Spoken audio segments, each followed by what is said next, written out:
Bonjour Olivier. Bonjour. Alors pourquoi avoir décidé de faire cette interview? J'avais le sentiment qu'il y a un certain nombre de malentendus sur mon compte que j'ai bien cherché, puisque mon fonds de commerce c'est la provocation, et je voulais m'en expliquer. Quand je dis que le nom d'Alain Badiou est un nom d'idiot, il y a des gens qui pensent véritablement que je pense qu'Alain Badiou a un nom d'idiot. Donc c'était pour, en un sens, non pas m'excuser, mais démêler un certain nombre de malentendus qui se créent autour de ce que je fais, et bien évidemment qui constitue progressivement à établir une sorte de réputation. Donc avant que la réputation me précède, je voudrais sauter par-dessus la réputation et prendre les devants. Alors pourquoi ne pas avoir fait des vidéos positives comme sur Camus par exemple, plutôt que insulter des gens? C'est pas très malin, non? Ouais. Non, je suis d'accord, mais ça fait presque 15 ans que j'enseigne, enfin j'ai 34 ans, j'ai commencé à 22 ans, non ça fait 12 ans alors.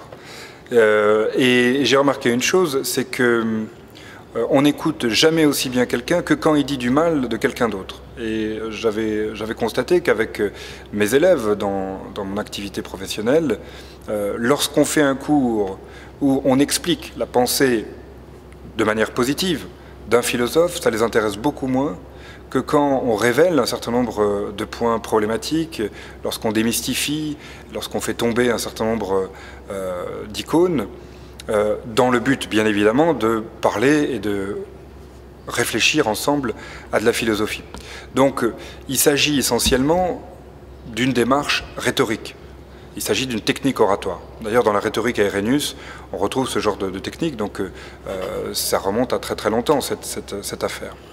Quant à l'insulte, eh bien, il s'agit d'une vieille tradition, contrairement à ce que les youtubers peuvent penser, qui n'est pas une tradition récente. Donc, bien évidemment, c'est vrai, j'ai essayé de calquer la vidéo sur un format qui existait, sur un genre qui existait, qui est celui, d'ailleurs, où j'ai du mal à mettre un nom, mais on me dit Norman, Cyprien ou des choses comme ça. En fait, ce concept-là remonte bien avant, c'est l'épigramme. Donc quand on est au 1er siècle avant Jésus-Christ, qu'on s'appelle Catulle, et qu'on insulte en latin Jules César de Quina Edus, eh bien, qu'on fait un poème là-dessus, un poème court, un poème dont les rimes, enfin, il n'y a pas de rimes dans l'Antiquité, mais disons ça comme ça, où les vers, les scansions sont fondés sur des insultes, eh bien, évidemment, on est très proche du format très court, des blagues qui ne sont pas de très bonne aloi, mais sur la volonté de placer, avec donc l'épigramme, de placer une pensée comme un coup de poing. Je place une pensée comme un coup de poing, et la conception qui est derrière, c'est que la philosophie est un champ de bataille, pour reprendre les termes de Pierre Bourdieu, un champ de pouvoir, et qu'il y a des philosophes qui occupent ce champ de pouvoir, et que, bien évidemment, si tu veux faire un trou, eh bien, il faut se battre, il faut s'installer dans ce champ de bataille, et puis s'y faire un chemin. L'autre élément de l'épigramme, c'est cette question qu'au XVIIe siècle, ça va se transformer, bien évidemment, en une arme politique, avec des choses qui nous parlent à nous. Par exemple, la mazarinade. Lorsque Paul Scarron et d'autres font des petits poèmes insultant Mazarin, on n'est pas dans de la grande philosophie politique.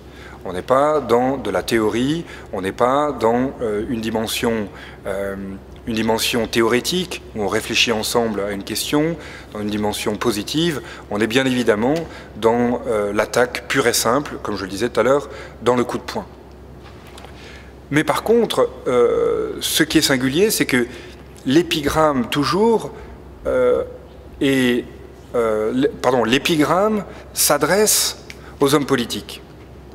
Et bien évidemment, ce qui est très drôle, c'est que ce sont souvent des philosophes qui attaquent, ou des penseurs, des auteurs, enfin tout ce qu'on veut, qui attaquent des hommes politiques. Et ce qui est très étrange, c'est que quand les penseurs eux-mêmes sont attaqués un petit peu de la même manière qu'ils ont attaqué les hommes politiques, alors là, rien ne va plus. Et tout à coup, on a toute une communauté de gens, donc de lecteurs, de youtubeurs, qui se mobilisent en disant « mais qu'est-ce que c'est que ces manières? On fait pas ça ».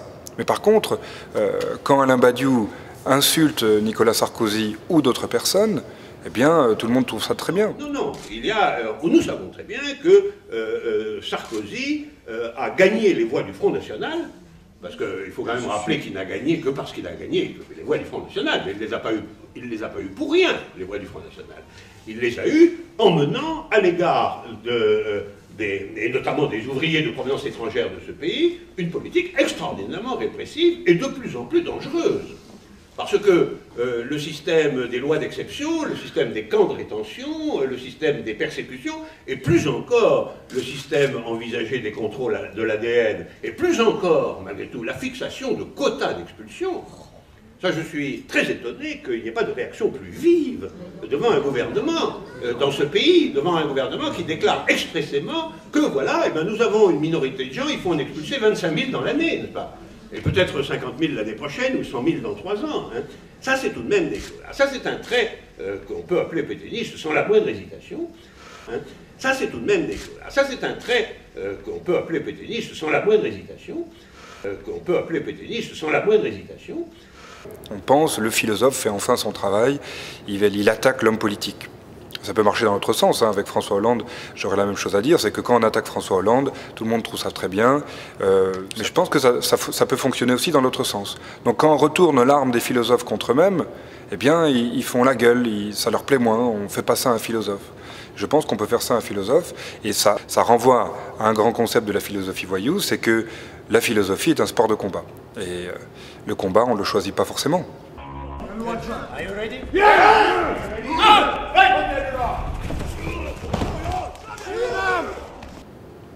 Donc, où est-ce que vous voulez en venir avec vos vidéos exactement? Eh bien, comme toujours, je voudrais qu'on réfléchisse ensemble à un certain nombre de questions. Je voudrais réexaminer un certain nombre de lieux communs, qui est depuis toujours la tâche de la philosophie, hein, paradoxa, essayer de réfléchir à ce que l'opinion pense pour proposer autre chose. Aujourd'hui, on a quelqu'un qui est pro-palestinien, mais qui n'est jamais allé en Israël et qui donne des leçons sur Israël, enfin Alain Badiou pour ne pas le nommer, eh bien, on a un problème. C'est-à-dire quelqu'un qui est véritablement en flagrant délit de contradiction avec lui-même. D'un côté, il nous donne des leçons de morale, et puis de l'autre, il fait le contraire. Mais on pourrait dire la même chose sur les philosophes et la féminité. Vous avez des gens, je ne veux pas citer, puisque là, mon idée n'est pas d'être polémique, mais vous avez des gens sur lesquels on a fait ensemble des vidéos, et qui ont eu des comportements envers leur épouse qui sont abominables.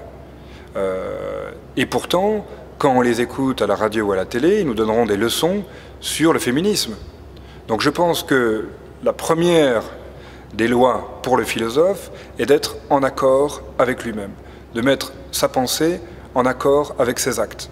Ce que je dis en disant la pensée est un muscle, et elle a du sang, et c'est l'idée de la philosophie, pour moi. Et donc ce que j'appelle philosophie voyou, puisque ça renvoie inévitablement à remettre en cause la manière dont les gens font de la philosophie. Alors tu te prends pour le philosophe voyou, mais tu es prof, alors c'est pas un petit peu contradictoire? Ouais. Non, c'est vrai que je ne suis pas voyou, j'ai pas de casier judiciaire, j'insulte pas les gens dans la rue, je me bats pas pour un oui ou pour un non. C'est vrai que je n'ai rien du voyou et j'ai tout du philosophe dans le mauvais sens du terme, tel que je le dénonce régulièrement. Donc on peut dire, en un sens, est-ce que Olivier, t'as pas trouvé un fonds de commerce là derrière en essayant d'inventer un concept dont tu serais toi-même la pire des contradictions? C'est vrai. Donc, mais je revendique le fait de ne pas être un voyou. Je revendique le fait d'être un philosophe voyou. C'est-à-dire que lorsque le philosophe prend le pas sur ce que je suis, lorsque la bibliothèque, les livres, mappent et me transforme en un rat de bibliothèque, à ce moment-là, eh bien, le voyou est là pour me réveiller, pour m'envoyer dans la rue. Donc, pour le dire de manière moins métaphorique, je pense que la philosophie voyou telle que je la conçois, c'est le fait de ne pas être en contradiction avec soi-même. C'est le fait de ne faire jamais rien qui ne puisse être rendu public. Autrement dit, je reprends mon exemple, c'est là où les philosophes sont inquiets quand on parle de leur vie privée, mais s'ils donnent des leçons de féminisme, eh bien on n'a pas envie de savoir qu'ils ont poussé leur femme à l'avortement si elle ne le désirait pas. Donc cette non-contradiction avec soi-même, c'est le fait que ma vie privée est vécue sur le mode de la vie publique. Je ne fais rien qui ne puisse être public ou publiable au sens où rendu public. Donc ça, c'est un premier point. Deuxième point, bon, j'ai jamais prétendu voler des banques, même si je comprends que l'oxymore philosophe-voyou fasse problème. Mais par contre, j'essaye d'être en accord avec cette philosophie dans la mesure où il y a une chose que je prône, c'est la bagarre, la lutte. Et comme je le dis, ça parlera à mon avis à beaucoup plus de gens, le Fight Club. Je pense que dans la lutte, dans la pratique du combat, que ce soit le MMA, le Jiu-Jitsu, le close combat, enfin tout ce que vous voulez, dans la boxe, il y a quelque chose là qui permet aux philosophes de ne pas s'endormir. Et je dirais de manière beaucoup plus vague, dans le sport. Le fait que mon corps ne soit pas réduit au cerveau, eh bien c'est ça pour moi la philosophie voyou. Donc encore une fois, je le répète, je ne suis pas un voyou, je ne suis pas un philosophe. Dans ma vie, je suis professeur parce que j'adore l'enseignement, j'adore le fait de transmettre des idées à des gens et le fait d'agir sur la société en un sens par cette petite manière. Mais d'un autre côté, s'il fallait absolument chercher du voyou, eh bien ça serait dans la lutte, dans le combat, dans la pratique voilà, du polémos en un sens. Donc finalement, le fait d'insulter des philosophes, c'est voyou, en un sens, puisqu'on se réconcilie avec le polémos. On dit, ben, finalement, installons-nous et battons-nous. Et donc l'idée, pour répondre là à cette question précise, à quoi ça sert, l'idée c'est de pousser les gens à lire les œuvres. C'est-à-dire, on m'a dit qu'Alain Badiou était un con, eh bien, allons-y, lisons Alain Badiou, voyons ce qu'il a à nous dire. Par contre, ce qui est singulier, c'est que si j'avais fait une vidéo dans laquelle j'expliquais qu'Alain Badiou était un grand philosophe, alors à ce moment-là, au lieu d'avoir 8500 vues, eh bien on aurait 100 vues. Et donc je n'aurais intéressé personne, parce que je ne racontais pas de la merde sur quelqu'un, je n'aurais intéressé personne, et du coup, eh bien la philosophie reste à l'extérieur. Donc là, polémos permet d'introduire dans la vie des gens une sorte de conflit qu'ils ont envie de résoudre et peut-être de surpasser en lisant Badiou, en lisant Enthoven, en lisant Finkielkraut, qui, à mon avis, qui sont tous trois des gens qui méritent d'être lus, mais pas au premier degré, enfin pas en se disant finalement la pensée du philosophe est bonne à prendre parce qu'il est philosophe. Attention, les philosophes racontent aussi des conneries et c'est ce que je veux dire par là. Donc dans la vidéo d'Alain Badiou, un de tes points critiques, c'était qu'il était communiste. Dans la vidéo de Finkielkraut, qu'il était maoïste. As-tu un problème avec le communisme? C'est une bonne question. Non, j'ai pas de problème avec le communisme parce qu'il est le communisme. Je pense que le principe du communisme est une très belle chose. Par contre, ce que je constate, c'est qu'aujourd'hui, dans la société française, les intellectuels sont encore communistes, où il est de bon ton d'être communiste. Et ce que je tiens à dire, et c'est pas nouveau, BHL par exemple en est un bon contre-exemple, c'est-à-dire un philosophe qui a su voir clair bien avant tout le monde ce qu'il fallait penser du communisme. Mais une chose très importante pour moi est de dire le communisme, ça n'est pas cool, ça n'est pas quelque chose qui est inoffensif. Toutes les applications du communisme, et j'ai bien toutes, ont conduit soit à des révolutions meurtrières, soit à des totalitarismes, en tout cas à la mort des gens. Donc ce que je veux dire, c'est que si on était peut-être un peu moins communiste, eh bien on aurait peut-être un peu moins envie de tuer les gens au nom d'une idée qui est belle et bonne. On est bien d'accord. Donc je crois que la raison a beaucoup de ruses et que le communisme en est une belle. Finalement, il se fait avoir lui-même par sa propre essence.